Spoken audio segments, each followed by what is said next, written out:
In this video, I want to share with all of you the humanitarian crisis that has come about in India. It has its roots in this pandemic which has now reached India, but the efforts put in to contain this pandemic by the Indian government has really brought about a humanitarian crisis. In short, India has a lot of migrant workers who are in cities and they live in like slumish areas. They're just out there. They make some haphazard makeshift homes and live in those places, and they help in mostly construction, labor work and other such stuff.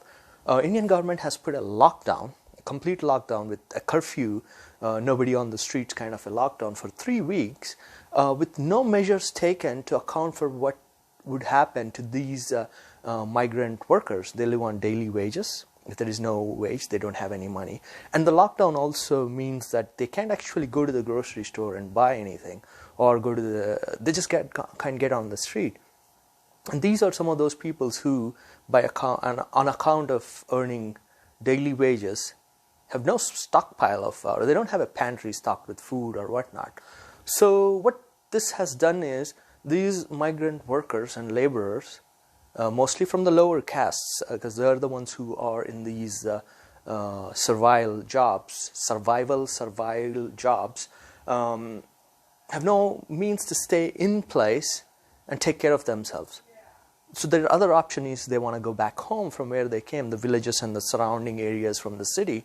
And Indian government, through this lockdown, has also stopped all sorts of public transportation, buses, trains, etc. So these people have no way of staying in place and feeding themselves, nor are they able to get back home. So effectively these people are walking back home, miles and miles, hundreds of miles in some cases, and with families sometimes, little kids and everything. So what this shows is a lack of understanding of the ruling castes of those who they are governing, and whose interest they think they are taking these measures in, like lockdown or whatnot.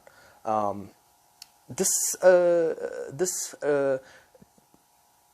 can be addressed only when there is adequate representation across all bodies of government, legislature, executive, judiciary, and the non-government wing, the media, of people who are from all of these castes.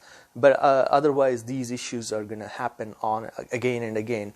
Those who are affected most by these are powerless to get any consideration by the governing castes before they make decisions like this. And this is also evident post tragedies like natural disasters like earthquakes, tsunamis and stuff. When the government goes back in to provide any relief, the relief is always discriminatory.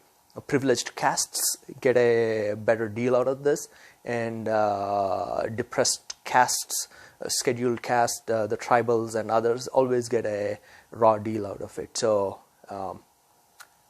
it is something to always think and know that when things get hard, they really get very, very hard for the